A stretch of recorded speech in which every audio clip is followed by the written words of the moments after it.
Ang chapter na ito ay nagsimula sa isang magandang araw sa Fronteras Estate, kung saan abala ang lahat lalo na si Bayern dahil siya ang namamahala dito. Ganun pa man dahil sa tagal na nawala ni Lloyd sa kanilang bayan, ay napapasabi na si Bayern na siya ay nakakaramdam na ng pagod. Samantala patuloy na lumalaki ang populasyon sa kanilang lugar kaya kakailanganin nila gumawa ng mga panibagong apartment. Ang pangangasiwa sa mga undol, at ang rice field, at ang lahat ng mga nagiging problema sa kanilang lugar ay si Bayern ang takbuhan ng mga tauhan nila. Pati ang pagsingil sa bayad ng water bill kay Viscount Lacona ay kay Bayern pa rin nakaasa kung sakaling tatanggi ito na magbayad sa mga tauhan niya.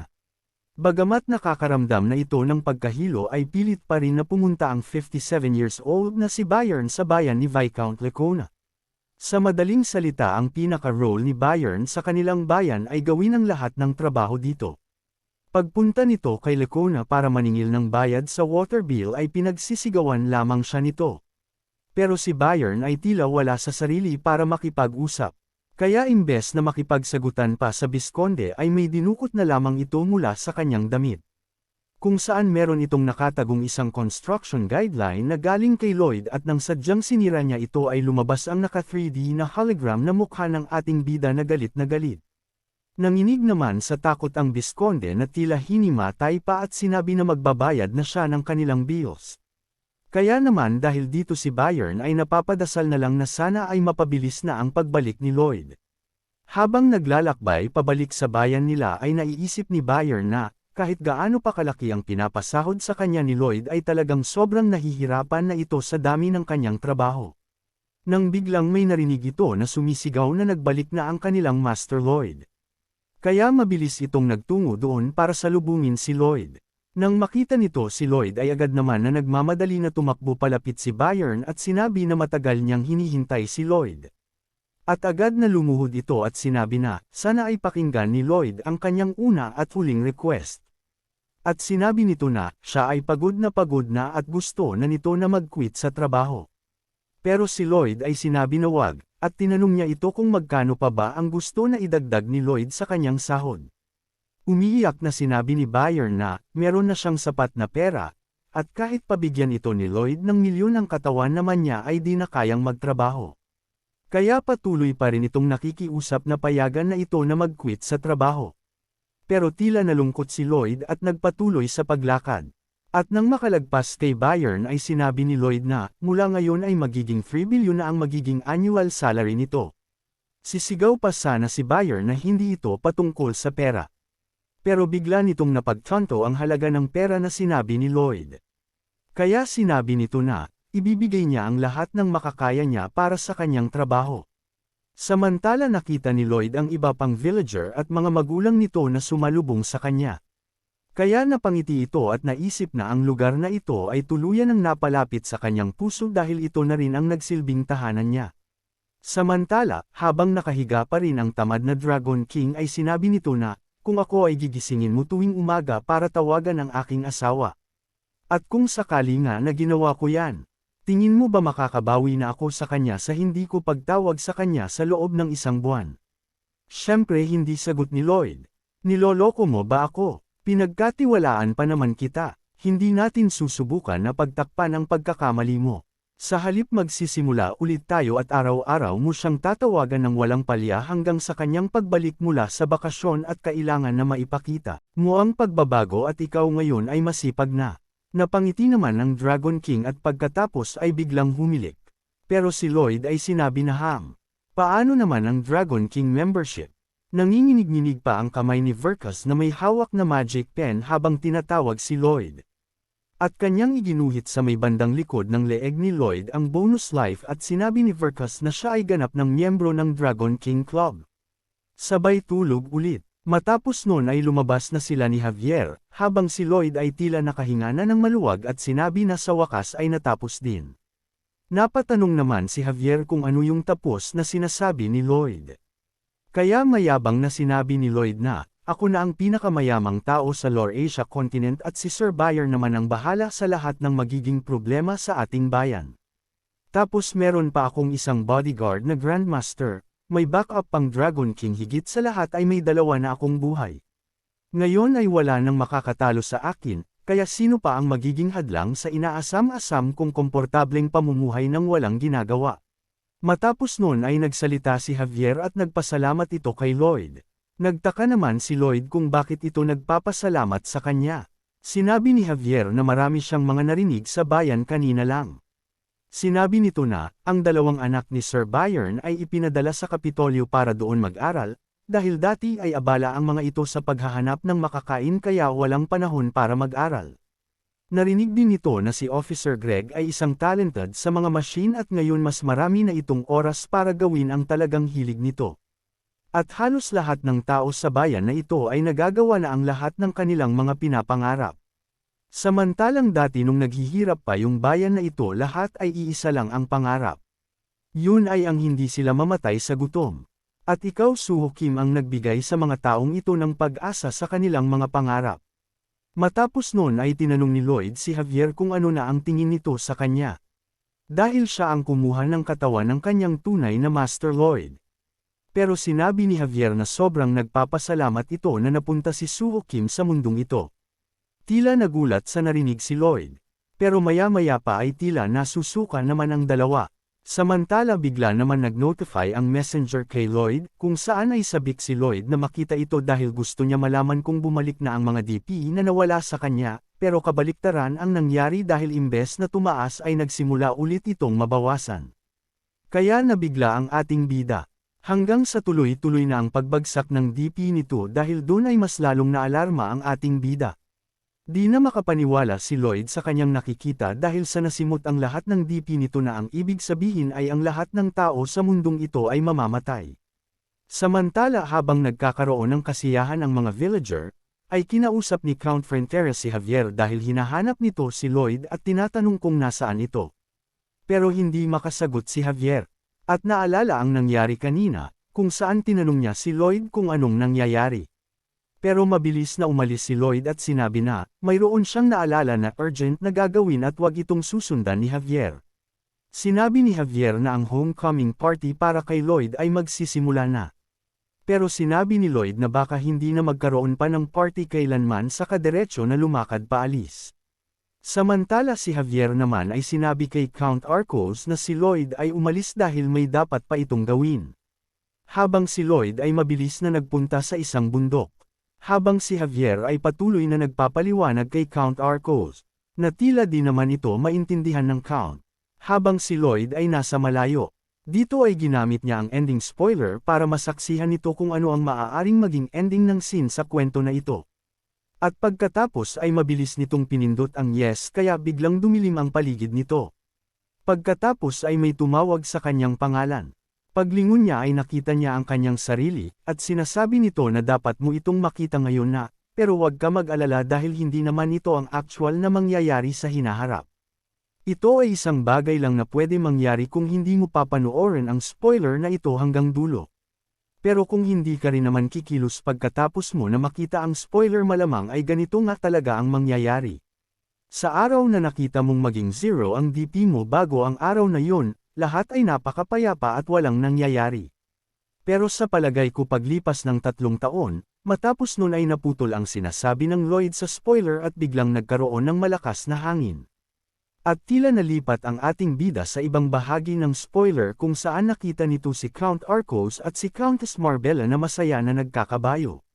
Sinabi ni Lloyd na ang ginagawa ng mag-asawa ay tila normal lang na pangangabayo dahil madalas naman nila ito gawin. Hanggang sa may biglang tumawid na squirrel kung saan nagwala ang kabayo na sinasakyan ni Count Arcos, na dahilan ng pagkabagsak nito. Bagamat ito'y isang spoiler lamang di pa rin maiwasan ni Lloyd na mag-alala. At nasabi sa sarili kung ano ibig sabihin nun. Nang muling magsalita ang Lloyd sa spoiler at sinabi nito na 1 buwan ito ang nangyari matapos na mag-0 ang DP mo. At pagkatapos ng pangyayaring ito ay hindi iniwan ni Countess Marbella ang kabaong ng kanyang asawa kahit segundo man lang hanggang sa namatay na rin ito. Galit naman ang ating bida habang lumalapit sa Lloyd ng spoiler, at sinabi nito na na-save niya ang mga ito at sila ay maayos at namuhay ng masaya. Pero ang Lloyd sa spoiler ay patuloy na nagsalita at sinabi na, hindi ito nakapunta sa lamay ni Julian. Kaya tila mas lalong nagalit si Lloyd sa pinagsasabi ng spoiler, at kaya naman namatay si Julian ay dahil may isang lalaki ang nagpunta sa kanila habang wala si Scheherazade at biglang sinaksak si Julian para pagnakawan lang. At dahil doon nagalit ng husto si Scheherazade at nagwala at nagdeklara ng isang digmaan. Kung saan ito rin ay nasawi. Pero sinabi ng Lloyd sa spoiler na ang mga pangyayaring ito ay wala pa dahil ang Reyna ay naging isang tyrant. Nagsimula naman ito isang araw nang mawalan ito ng kanyang isang kamay. At ang nangyari matapos nun ay katulad ng nangyari sa nabasa mo sa librong ito. Sunod naman ang pamilya ni Thermes kung saan ina-assassinate ang buong pamilya nito ng rebelde ng Asfahan. Patuloy pa rin sa pagsasalita ang Lloyd sa spoiler at inisa-isa pa nito ang mga tao sa village nila. Kaya naman sumisigaw na si Lloyd at pinapatigil na ang Lloyd sa spoiler. Sinapak na ito ni Lloyd sa galit pero patuloy pa rin ito at nagtanong kung ano sa tingin ng ating bida ang ending ng spoiler na ito. Pero ang ating bida ay pilit na pinapatigil ito maging ang messenger ay hinahanap na niya. Ngayong nakita mo na ang ending ng spoiler na ito, sa tingin mo ba kaya mo silang iligtas lahat? At pagkatapos ay sumuka ng dugo ang Lloyd sa spoiler, hanggang sa binawian na rin ito ng buhay. Bigla naman naalala ng ating bida ang kanyang mga magulang kung saan nasabi nito sa sarili na, nawala na ang lahat sa kanya nang wala man lang siyang nagawa. Mawawala ba ulit lahat sa akin? Hindi ko nahahayaan na mangyari pa lahat ulit iyon sa pangalawang pagkakataon, sa tingin mo ba hahayaan ko na mangyari pa ulit iyon? Umiiyak at galit na sabi ng ating bida. Kinabukasan, ay sinubukan na ni Lloyd na gisingin si Verkus pero tila di siya nito naririnig. Kaya nagsimula na kumanta si Lloyd, kaya dahil doon ay agad na mabilis na gumising si Verkus na tila takot na takot, nang mahimasmasan ay napatanong ito kung ano ang ginawa ni Lloyd dahil never pa niyang makarinig ng ganun kasagwang boses. Pero masaya na sinabi ni Lloyd na iyon ang paraan ng kanyang paggising dito. At nakiusap na tawagan na ni Verkus ang kanyang asawa. Sinubukan na niya itong tawagan pero mabilis lang din na ni-reject ang tawag nito. Kaya naman dahil tapos na ang task nito ay bumalik na ulit ito sa pagtulog. Samantala si Lloyd ay sinasabi sa sarili nito na, ang coincidental incidents na mangyayari sa mga tao sa paligid nito ay di niya mapipigilan kahit gaano pa niya ito pagsikapan. Kaya kailangan niya ma-figure out kung ano ang pinaka-punot dulo ng insidenteng iyon. Para sa katulad ng supernatural na problema na katulad sa spoiler, maaaring ang Dragon King ay alam kung paano ito masusolusyonan. Kaya naman sinusubukan ni Lloyd na magtanong sa Dragon King pero di siya nito pinansin at muli lang itong natulog. Alam ni Lloyd na sa sobrang tamad ng Dragon King ay di siya nito basta-basta nakakausapin. Pero ganun pa man ay pipilitin niya pa rin ito na magsalita sabi ni Lloyd na alam mong sa itsura pa lang ay may planong di maganda.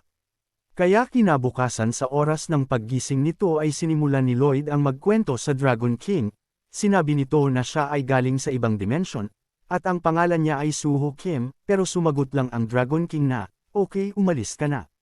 Sabay natulog ulit, ganun din kinabukasan ang ginawa ni Lloyd at sinabi ni Lloyd na, ang mga masamang kapalaran ng taong nakapalibot sa kanya ay nagawa niyang baguhin at gawin maganda.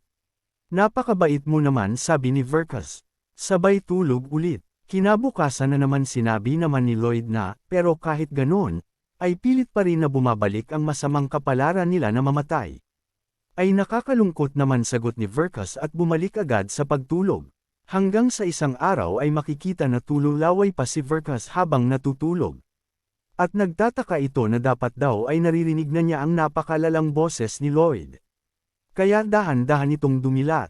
Nakita nito si Lloyd na nakaupo sa harap niya. Kaya tinanong niya ito kung bakit hindi siya ginising ni Lloyd. Sumagot naman si Lloyd na nakalimutan niya, at si Verkus ay 10 araw na hindi pa gumigising, kaya pinagpawisan malala si Verkus. Sinabi nito na, anong sinabi mo? Gusto mo na bang mamatay? Pero ngumiti si Lloyd at sinabi na nagbibiro lamang ito. At pinagbantaan si Verkus na yun ay talagang mangyayari kung hindi sasagot ng maayos si Verkus sa mga tanong nito. Pero biglang nagbago ang impresyon ng mukha ni Verkus at sinabi na, may hangganan lang din ang kabutihan nito at kaya niya na i-wipe out ang buong angkan ni Lloyd. Pero si Lloyd ay biglang lumuhod sa harap ni Verkus. At sinabi na, alam ko yun, alam ko ang panganib na maaaring mangyari sa pagbabanta ko sa'yo. Pero alam mo din ba ang panganib na haharapin mo pag di ka makikinig sa mga sasabihin ko? Pagkatapos mo tapusin ang buhay ko at sunugin ang buong bayan namin pagkatapos nun, kailangan mo ulit humanap ng tao na gigising sa'yo tuwing umaga. Kung saan kakailanganin mong tumayo mula dyan sa sofa na hinihigan mo. Isipin mo na lang kung ikaw mismo ang maghahanap ng taong gigising sa'yo sa mga bayan-bayan. Mapapagod ang mga binti mo at mararanasan mo ang matinding sikat ng araw, at higit sa lahat mababawasan ka ng oras ng iyong pagtulog. Kaya naman pinapahinto na ni Verka sa pagsasalita ang ating bida. At sinabi nito na tama nga si Lloyd, mas marami ang mawawala sa kanya kumpara sa ating bida. Kaya sinabi niya na ikaw na ang panalo, Suho Kim. Samantala si Javier ay makikita na nakabantay pala sa labas ng pinto ng kwarto ni Verkas at nakikinig lamang sa pinag-uusapan ng dalawa. At mula nga dito ay kinausap na si Lloyd ng maayos ni Verkas. Sinabi nito na, ang kapalaran ay parang isang string ng pana. Paanong string ng pana, tanong ni Lloyd? Kahit gaano karaming lakas ang ibigay mo sa paghila dito, ito ay babalik lang din sa original na itsura nito. At ito ang tinatawag na, the Fate Restoration Phenomenon. Para itong isang rule na hindi mo pwedeng sirain. Wala ba talagang paraan para mapigilan iyon? Tanong ni Lloyd, hindi mo ba naiintindihan ang salitang hindi pwede? Sagot naman ni Verkas, kahit ako o ang King of Hell ay walang magagawa doon. Paano kung may nakatagong option? May paraan ba para makita yon? Tila namangha naman si Verkas sa ipinapakitang pagpapahalaga ni Lloyd sa mga tao sa mundong ito. Dahil si Lloyd ay talaga persegido na mailigtas ang lahat ng tao dito. Patuloy na humahanga si Verkas sa mga sinasabi ni Lloyd. Kaya dahil doon ay sinabi niya, ang Truth Jewel. Ito ay isang legendary gem na maaaring makatulong para sagutin ang lahat ng katanungan. At baka ito rin ang bagay na makakatulong sa ating bida. Sa tanong nito kung paano makokontra ang kapalaran ng isang tao. Kaya napatayo si Lloyd. Pero may isang tanong pa sana ito, kaso sinabi ni Verkas na wag na niya ito itanong. At sinabi nito na ang Truth Jewel ay makikita sa Mermaid Kingdom. At doon ay nagpasalamat si Lloyd at sinabi na ang mga skeleton worker na niya ang bahala na gumising kay Verkas tuwing umaga. At mabilis itong lumabas ng kwarto at sinabi nito kay Javier na maghanda at sila ay pupunta sa Mermaid Kingdom. Kung nagustuhan mo sana ay mag-like ka naman. Maraming salamat. Yeah!